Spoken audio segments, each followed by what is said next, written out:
Welcome to Everything Co-op, bringing you information on how cooperatives can help improve your quality of life. This show is being sponsored by the National Co-op Bank, NCB. The NCB is dedicated to strengthening communities nationwide for the delivery of banking and financial services for the nation's cooperatives, their members, and other socially responsible organizations. For more information on the power of community ownership, visit ncb.coop. That's ncb.coop. Now stay tuned for your host, Vernon Oakes. Good morning, everybody. This is Vernon Oakes. Welcome to Everything Cooperative. This morning, we have the distinct pleasure of having Melissa Scanlan on with us this morning. She wrote a book called Prosperity in the Fossil-Free Economy, Cooperatives and the Design of Sustainable Business. Good morning, Melissa. Good morning. Thanks for having me on the show. Thank you very much for being with us this morning. Melissa, why did you write this book? Well, as an adult, have been a member of cooperatives throughout my adult life, mainly consumer cooperatives, food and outdoor clothing, etc. And so I've always known about cooperatives, but I am an environmental law professor. And when got to the end of my frustration point with environmental law in terms of the law not really being able to address issues related to providing us with cleaner air, cleaner water, a stable climate. That got me going deeper and looking at the underlying system that we are operating in with capitalism and the primary institution of the investor-owned corporation and how that's at odds with positive environmental outcomes. And so I started wrestling with the design of social enterprise, and that brought me to look at cooperatives as a scholar. Wow, and wait. So I went from being a member to bringing that into my academic life. Melissa, you are an environmental law professor, and you're at the University of Wisconsin in Milwaukee, the School of Fresh Water? The School of Freshwater Sciences. School of Freshwater Sciences. And now you're talking about freshwater to what kind of business we have. What's our business system? That's amazing. Did you study business at all? I've been a business leader. Before becoming a professor, I founded Midwest Environmental Advocates, which is a nonprofit environmental law firm based in Wisconsin. It was the first environmental law center in the state.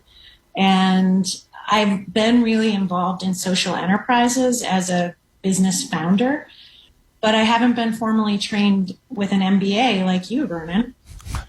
So yes, I had to learn a lot about economics and business and law in order to write this book. So my business training taught me nothing about the cooperative model or the sustainable. The sustainable part of my learning was how do you sustain for the stockholder? How do you get them more and more and more and more money? That was return on investment. This whole world that you're talking about in terms of environmental law and how do we create a world that for our grandchildren will still be here. But if we do nothing, what would the world look like, I don't know, 15 years from now, 2035? What would the world look like if we do nothing? Okay, so let's talk about the climate emergency and just a review of some of the facts related to climate change. The international scientific consensus is telling us that atmospheric levels of carbon dioxide are at their highest levels in over 800,000 years and continue to rise. Global average temperatures are 1 degree Celsius higher than pre-industrial temperatures.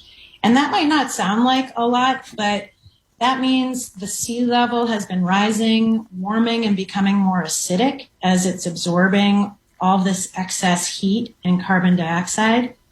And what the United Nations scientific body called the IPCC has told us is that if we don't change course in this decade and move our economic activity off of fossil fuels within the next generation, so this is something that you and I will experience, within the next generation, parts of the earth will be uninhabitable due to extreme heat.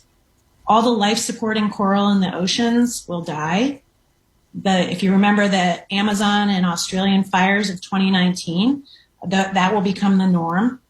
We're already experiencing this now in the United States to a certain extent, and we haven't even reached this, peak scenario of climate change. So even now, June 2021, here we are talking, the Western United States has suffered one of the most extreme heat waves it's ever experienced this early in the season, with Arizona and Nevada at 115 degrees and the electric grid's under strain. There's a record extreme level of drought in the West, where Lake Mead, that supplies water for 25 million people, is at the lowest point since the reservoir was first filled in the 1930s. So we're already seeing the effects of the climate emergency. And if we don't do anything to move off of fossil fuels, these scenarios will get even worse.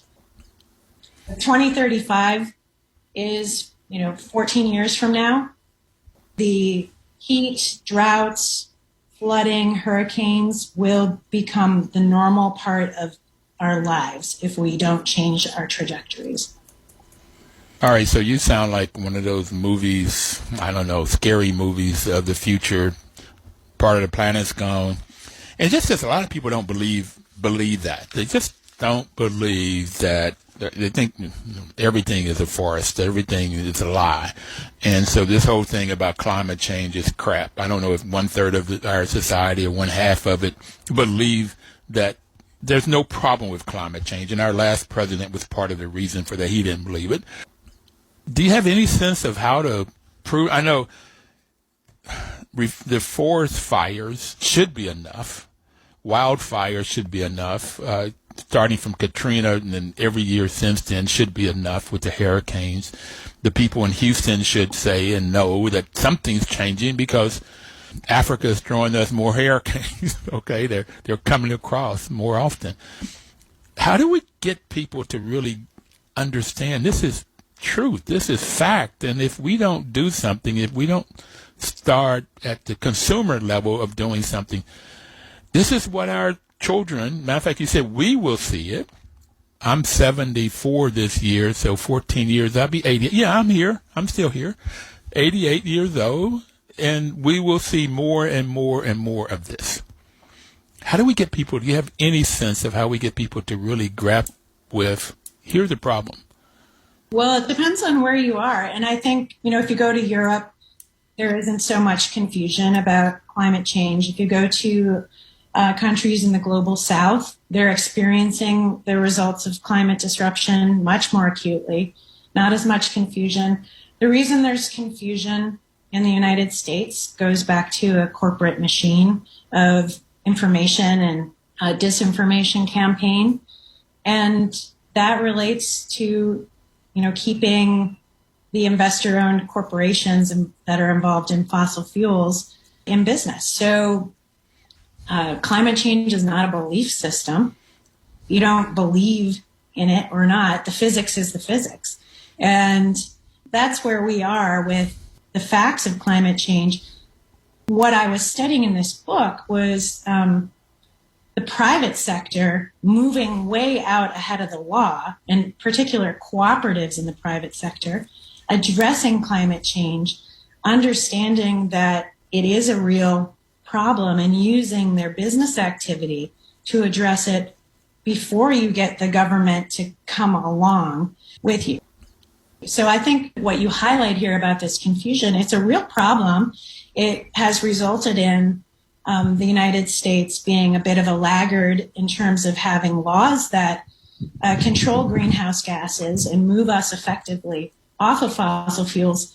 But the private sector in particular with cooperatives, has moved ahead of the law. And that's what I'm trying to emphasize in the book, is showing that even when you don't have satisfactory laws, you can do a lot with the business sector to address environmental problems and to address inequality, which we haven't touched on that. But I think another piece of what motivated me to write this book is that we have major transitions we need to make in our economy, not just related to climate. That would have been enough, right?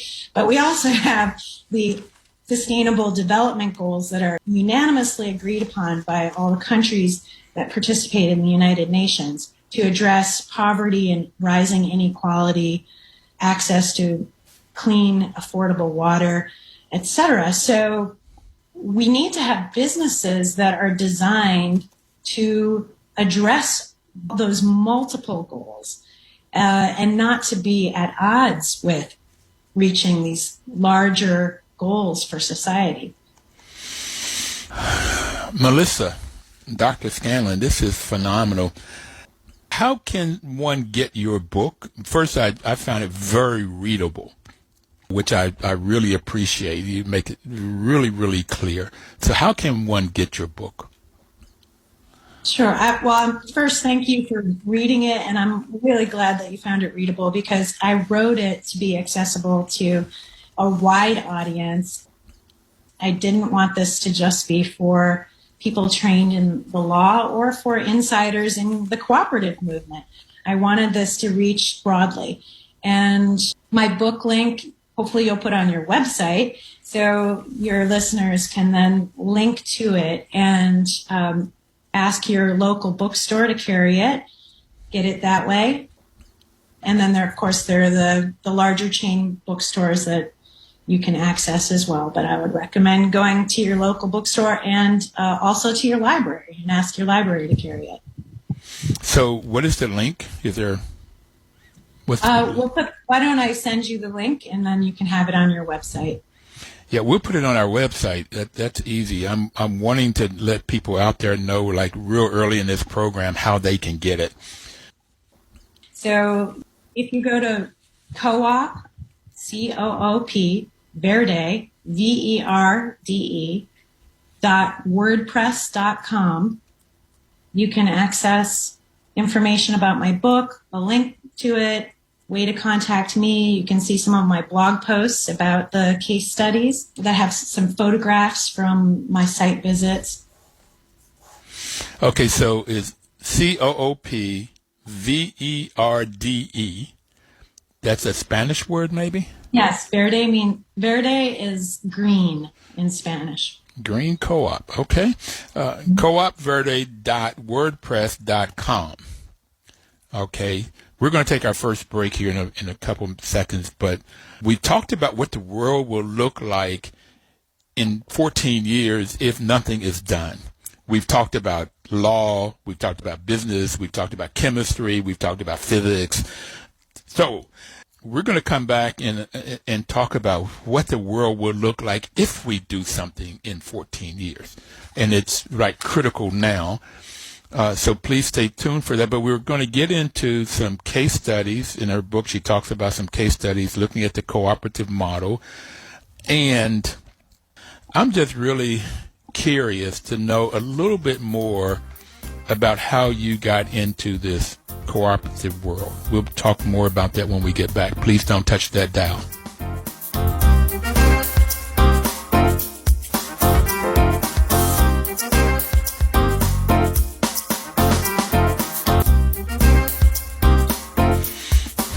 Welcome back, everybody. This is Vernon Oakes, and the program is Everything Cooperative, and we have the distinct pleasure of having Melissa Scanlan on the show with us. She's a professor at the University of Wisconsin, Milwaukee, in the School of Freshwater Sciences, and she's written a book called Prosperity in the Fossil-Free Economy, Cooperatives and the Design of Sustainable Businesses. And in the first segments, we talked about law, we talked about business, we talked about the economy, we talked about chemistry and physics. I want to know right now, Melissa, you start off with prosperity in a fossil-free economy. What do you mean by prosperity? Okay, thanks for asking that. So moving the world off fossil fuels and powering all our systems on renewables is going to require the government to design economic stimulus programs as we move out of this pandemic that align with that. And we could take this opportunity to reject business as usual and rethink how businesses can be organized to produce broadly shared wealth.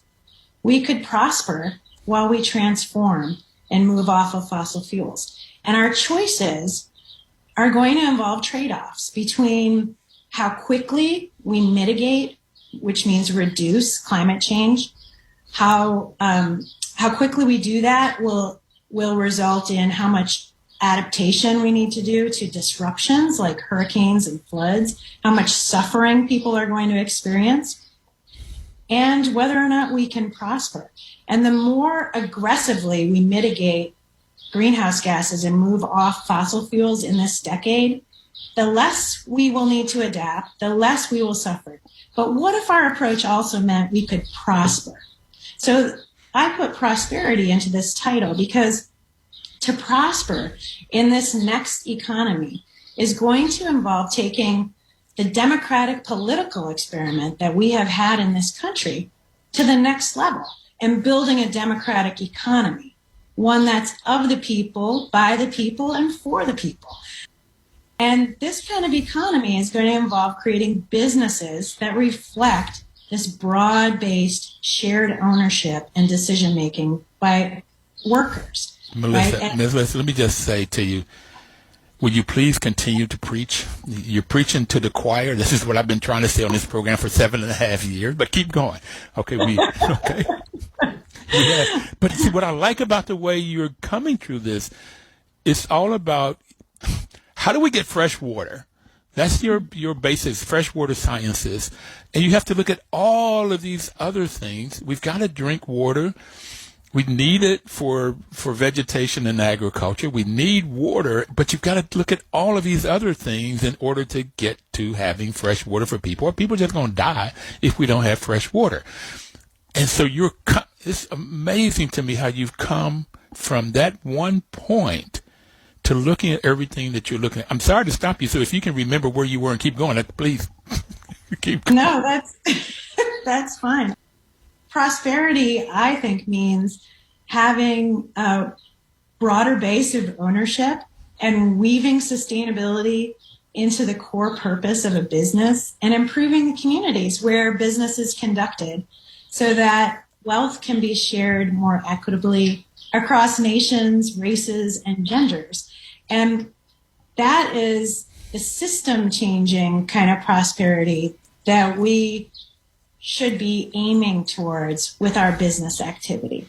So I'm looking at what our major business activity institutions are and whether or not they align with that. And that's what brought me to looking at cooperatives, really, is that I think the cooperative form, although not a panacea, can be more readily adaptable to this shared prosperity, and that we can have multiple goals woven into a cooperative purpose. And the book hopefully provides some ideas for an inspiration for how to do that and examples of how that's happening. So this is not some pie in the sky thing, but I use actual case studies from Spain and the U.S. to show that there are cooperative pathbreakers out there already working towards and achieving this prosperity goal. Okay. Biden has Build Back Better. It's his term. And it seems like this is a perfect time in our economic, political system to have your book. You have any sense of how you're going to get this to Biden-Harris? How are you going to get this message that you're preaching this morning? I think Vernon Oakes is going to deliver it. Well, I'm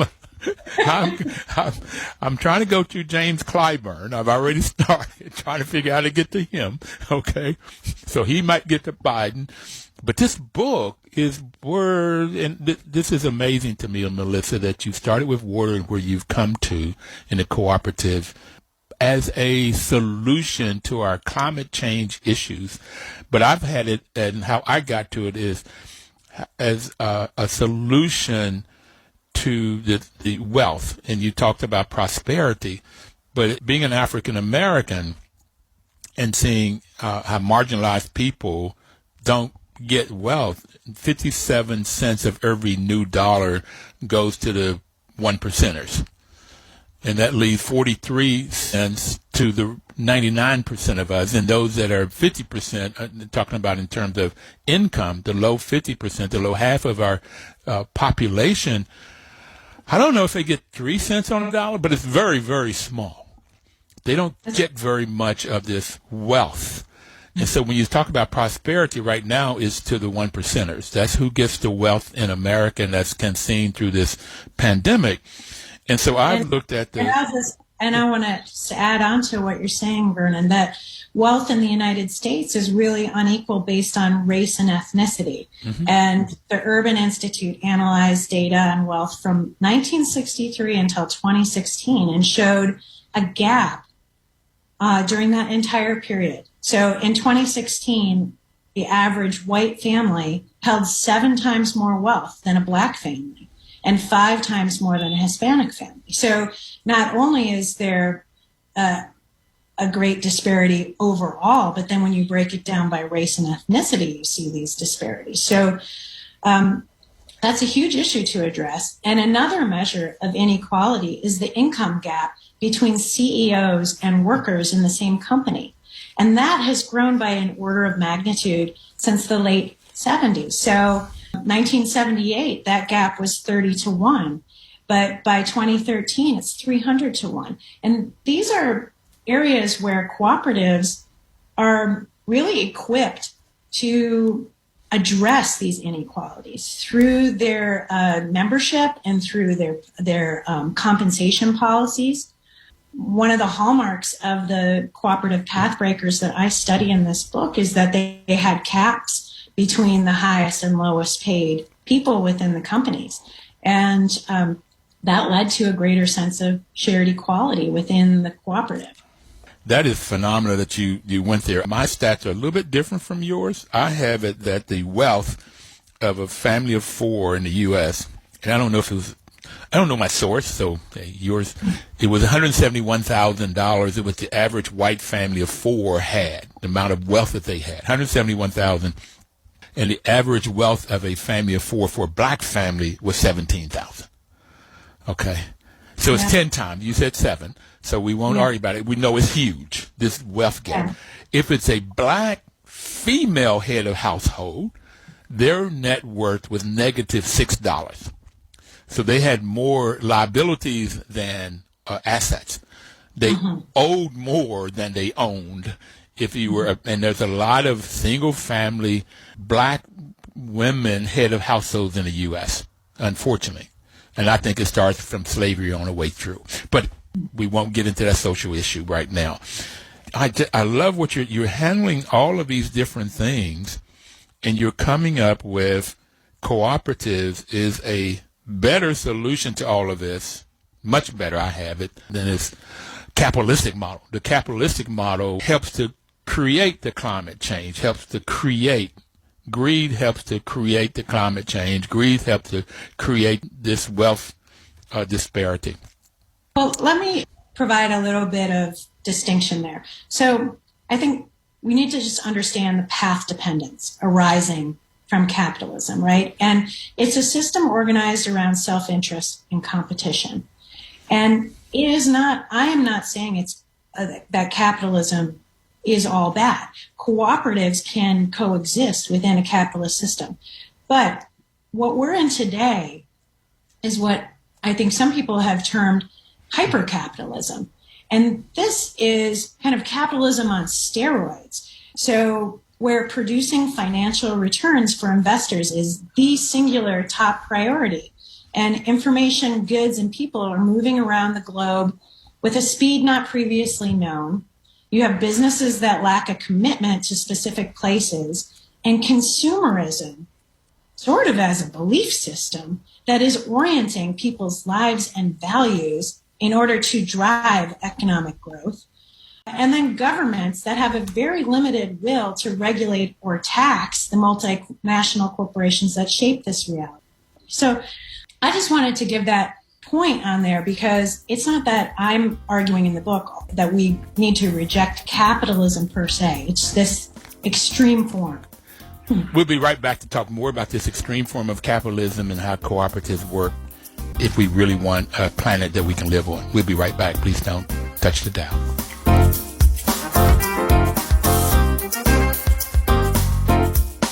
Welcome back, everybody. This is Vernon Oakes, and the program is Everything Cooperative.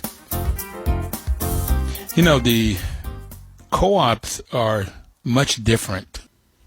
Melissa, when we finished last time, you were talking about the single focus of the capitalistic model, and this is what I got at Stanford. Every decision was based on what's the best ROI. What gives the stakeholder the best return on their investment? Every decision, that was it. What's the highest return on investment? And that led to short-term decision making. But in the co-ops, there's the values and principles. It doesn't make a difference of what the name of the business is. They could call themselves a co-op, but it really makes a difference if they're living by the values and principles of cooperation. So there are 7 principles, and they are voluntary and open membership. It doesn't make any difference of what you look like, where you're from, what's your religion, what's your political affiliations. The second one is democratic member control. Democratic member control is 1 member, 1 vote. The third one is member economic participation. There's normally some money you put in, and if there's a surplus or profit, there's money you get back, and the members decide how much. There's autonomy and independence. That means they have to have control. Government can't not have control. Anybody that loans them money can't have control. The members must have control. And then there's the 5th one, and this is what I loved about co-ops when I first learned about them, Melissa, is education, training, and information. That you're constantly being trained, you're constantly being educated. And so it's almost like just-in-time information. You need the information, you get the information you need to make that decision, and a lot of times they were long-term decisions. The 6th one is cooperation among co-ops. That's people working together as opposed to this competition. And then there's concern for community, which is the 7th principle. So social responsibility is built into the DNA. And I like the values relate to these 7 principles, but the ethical values of honesty, openness or transparency, openness, social responsibility again, and caring for others. I like to call it caring for one another, the golden rule. So these are the principles.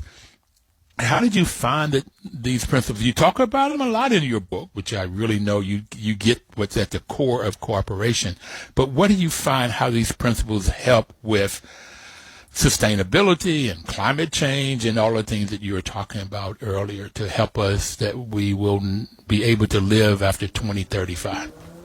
So I think these shared international principles and values are one of the biggest distinguishing features of cooperatives compared to an investor-owned corporation, which, as you were saying, Vernon, when you're taught in business school, that the primary focus is profit. For cooperatives, which you're not taught about in business school generally, the focus is multi-pronged and is based on shared values and ethics across the world, which is really just a fantastically rich basis on which to build a business.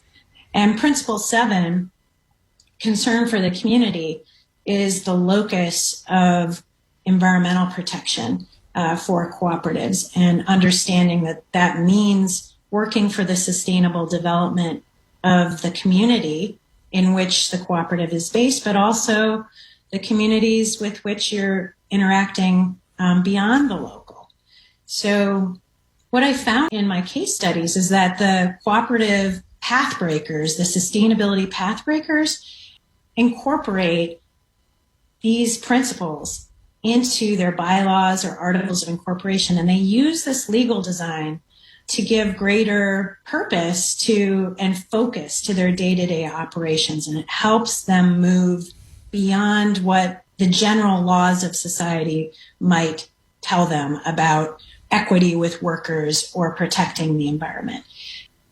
if they have really strongly articulated the cooperative values and principles in their legal design, they're more the pathbreakers that generally did that. And then they generally would spend time figuring out how to implement that into their internal policies and influence the structure of their business and the focus of their business. So you talked a little bit earlier about how you got to this. Did you know about co-ops when you were a child? I didn't learn about co-ops until I was 40-something when I was managing housing co-ops. And at Stanford, they didn't teach it in the MBA program, as you just said. And I later found out that Leland Stanford, who gave money and land to start Stanford, was a senator, and he had laws that he had created for the Senate to pass to enhance worker co-ops, and they never got passed. And he wanted Stanford to teach co-ops, and it's sad that they don't teach it. I think it's a good place for them to take that up in their mission. But it's like you belong to co-ops, or how did you really get to this co-op world? How did you get here? Yeah, so I did belong to co-ops, but I didn't really understand how they fit in to our overall economic system until, much later in my adult life. So I think that their role is somewhat obscured, which is kind of ironic given that so many millions, hundreds of millions of people belong to co-ops in the United States. And co-ops are such a big part of our economy in terms of they exist in almost every economic sector. And were hugely important in bringing electricity to rural United States and allowing economic development to occur across the rural United States post-1930s.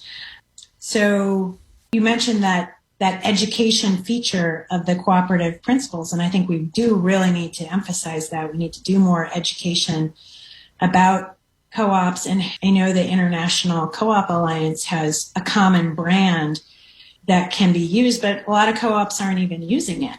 So until you have that education and maybe a common branding, it's hard for people to even recognize that something is a co-op. So ICA is having their annual meeting in Seoul, Korea, December 1st, 2nd, and 3rd. I'm hoping to go if the pandemic allows me to. And you loan me the money, Melissa. And second, the U.S. main co-op group is NCBA, National Cooperative Business Association, CLUSA, and they're having their annual meeting in October. I think it's the first week of October. I don't have that date memorized, but there is on the impact, the co-op impact. Are you going to that this year? I've been there. I think this is their 5th time that they're having it, and I've been to all of them. Are you going to go to either of those?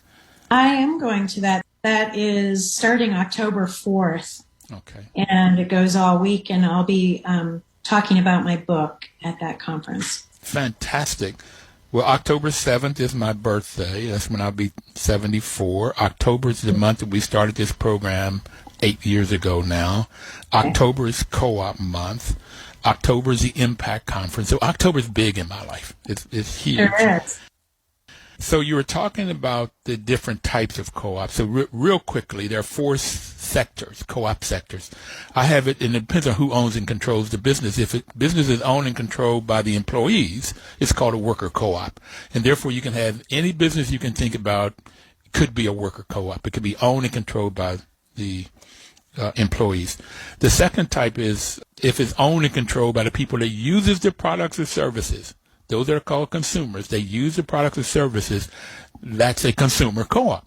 And that is housing co-ops or consumer co-ops. Again, that's where I learned about co-ops. Credit unions, financial institutions are consumer co-ops. The people that make their deposits own the business. Rural electric co-ops. And that's where you get the largest number of cooperators. And I have it as 140 million for University of Wisconsin study that was done several years ago. And then there's marketing co-ops, and that's when a group of people or a group of businesses come together to market their products. And sometimes they're called producer co-ops because they may add value to them. Land O'Lakes, Ocean Spray, Cabot Creamery, These are all examples of marketing co-ops. The farmers will bring in their products to this business, and they will add value to them, or they will market it. It could be a Wisconsin farmer whose milk ends up in New York or California, where the farmer couldn't do that, but this business could. And then there's the purchasing co-op. The farmers are using this like the marketing co-ops. A group of farmers, group of businesses come together, and they purchase what they need. And because they're buying in bulk and they have a business to study it, they normally get higher value products with a lower price. So these are the different types of 4 segments of co-ops. And and even, large corporations like Taco Bell and Subway participate in these purchasing co-ops. I think separating them like you did is really useful. One of the interesting things that I saw in the Spanish cooperatives that I was studying is that they were more adept at creating hybrid ownership structures where they would have different classes of owners, consumers and workers, for instance, coexisting within the same cooperative. And that provided a different model than sometimes we see in the United States. But I like to think about this as co-ops creating platforms of participation. So wherever it makes sense to band together, a cooperative could be the right organizational entity to do that, to serve the members. And the way you've classified these members into producers and workers, et cetera, is really helpful to think about that.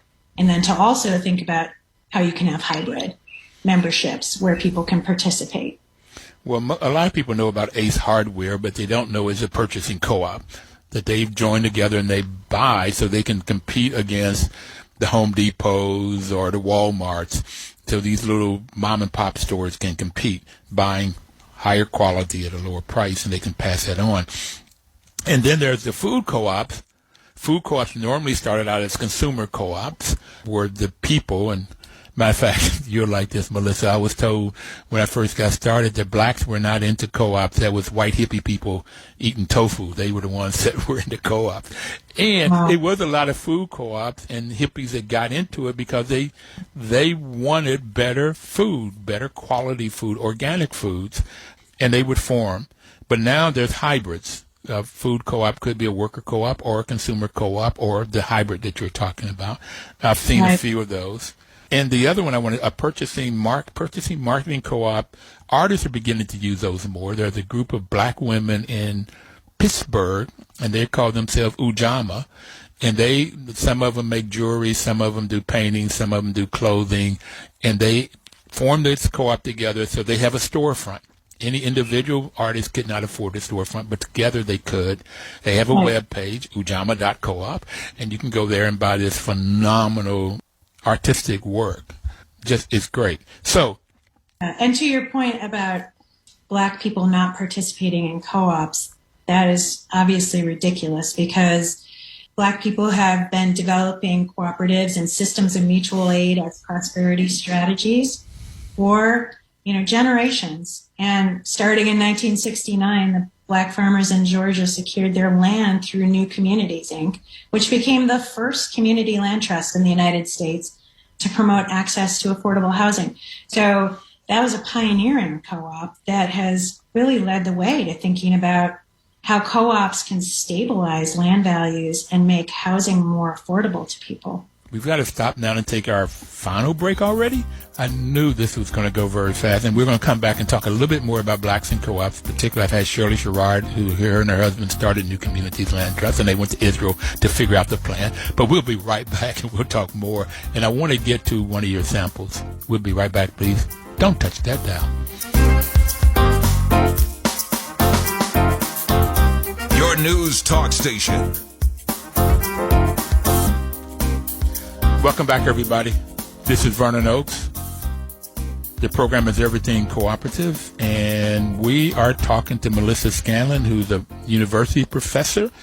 What I like about her book, Prosperity in the Fossil-Free Economy, Cooperatives and the Design of Sustainable Business, is packed full of information, but it's very readable.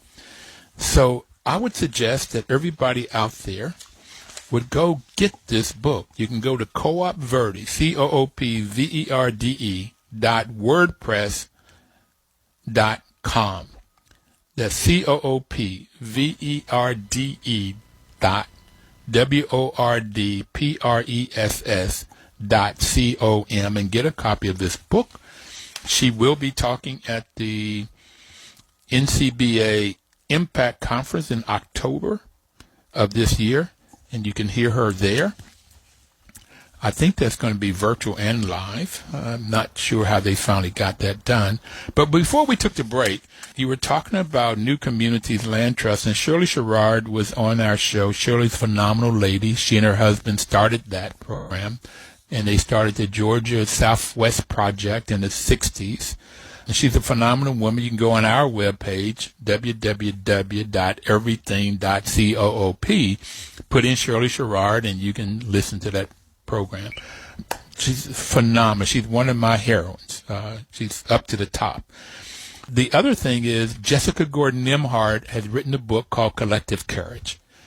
And she was the one that told me when she started doing this now about 25 years ago, getting this research, that people told her blacks were not in co-ops, and she found out that blacks brought cooperism over here from West Africa. It goes back eons of generations and time, and the slaves used co-ops, borough, mutual aid societies, and all kinds of co-ops. And the Federation of Worker Co-ops, Federation of Southern Co-ops, started in 1967, and Shirley and her husband were a part of that, and that's still here. Cornelius Blanding has been on the show several times, and several other people from that group. And that's 13 states, black farmers trying to keep their land and join together to make more money and provide better products. It's in our DNA, in blacks' DNA, but we don't know it. Okay. And it's such a rich history, and goes back to that education piece that we need to be aware of, how this cooperative form has been used and benefits people as a way to reduce barriers to entry, reduce barriers to ownership, allow people to prosper. So I have it for marginalized people. Some people don't like that term, but marginalized people, blacks, browns, Native American, women, Appalachia, where I'm from, in West Virginia, the poor whites, black, it didn't make any difference. Poverty did not care about your race, didn't care about your age, didn't care about your religion or your politics. Same kind of results. But anybody that are having difficulty, this is a phenomenal system to start a business. People joining together with limited resources, and they're very successful because of the education. Highly successful. And you talked about a little bit about the organic food co-ops, hippie kind of, I guess, reputation, yes. Right? And what I like to contrast that with is one of the grocery store co-ops that I studied in Spain is called Consume Cooperative.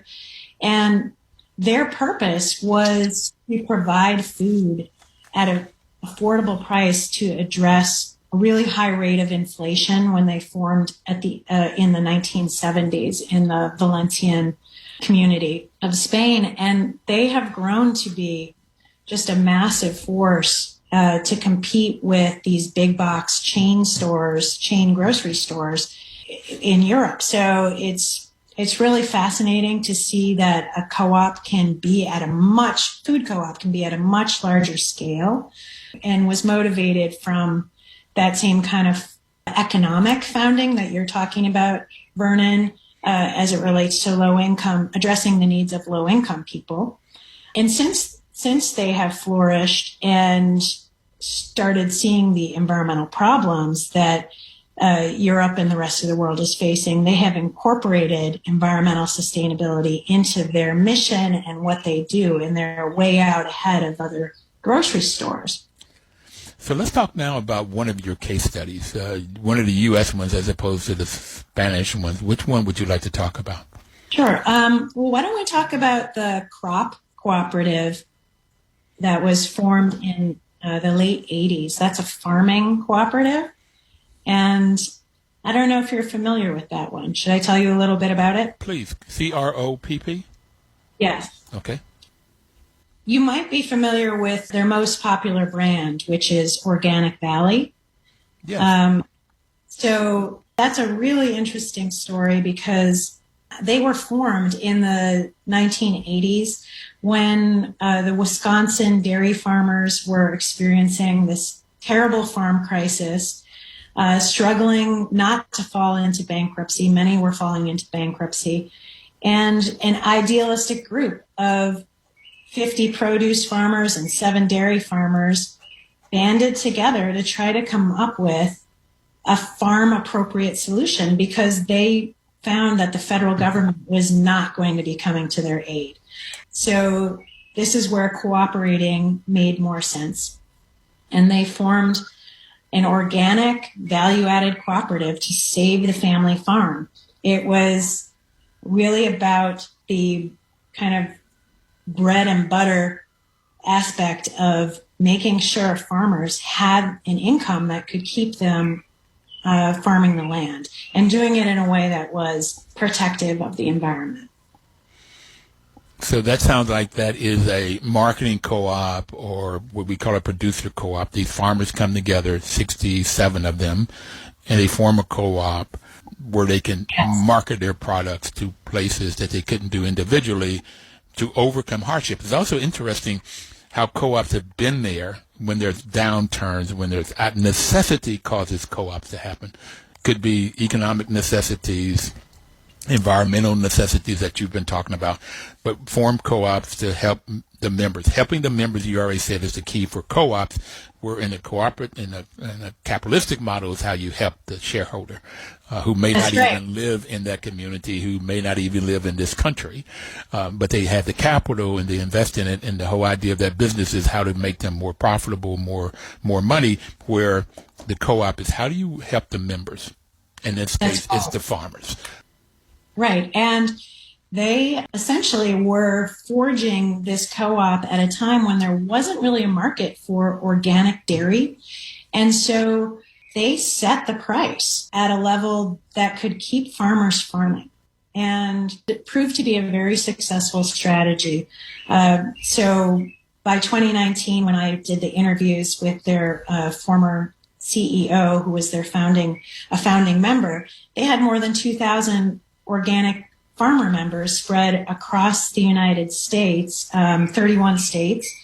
And they were the first organic foods company to earn $1 billion in annual revenue. So it proved to be a very successful model and a way to create a platform that then could expand across the United States to share wealth with, over 2,000 farmers. I just went under, I Googled CROPP cooperatives, and I came up with farmers.coop. I put in crop.coop, but it's farmers.coop is their webpage. And they say 85% of crop farms have 100 cows or fewer, which is smaller. So, okay. What did you find out about them? What as it relates to environment and how we help the climate, what did you find out about them? What did your research tell you? So they were, of course, pioneers in organic dairy products. And then they started using and advocating for pasture-raised cows 25, 30 years ago. And now we're finding out that growing perennial grasses is extremely important in terms of locking up carbon in the soils and, sequestering it, taking it out of the air and sequestering it down into the soil so it's less harmful. And it's also really important for water quality. And these farmers have been doing this way out in advance of getting any kind of societal recognition for it. The Crop Co-op also really supported their farmers in energy efficiency, so reducing their energy demands. They were teaching farmers about how to grow their own energy by growing sunflowers and then distilling that down into biodiesel to run the tractors. They were really instigating installations of solar power across the farmer base. And at their headquarters, they're 100% operated on renewable energy. And none of that, of course, is required by law to do that. So again, they were able to use this values-driven cooperative model, farmer-driven, about returning a financial benefit to the farmers, but use that in a way that also promoted these environmental sustainability goals, and they're way out ahead of the industry. Less than a minute. What message you want to leave people with? Did you say that's the message I want to leave people with? What message do you want to leave if you have 30 seconds? I would say that one of the important things to recognize in co-ops is that not only are they historic, they've been around for 200 years, but they are extremely relevant. Extremely relevant. We're going to stop there. Thank you, everybody. We'll see you next Thursday and see Melissa at the Capital Impact. Live cooperatively.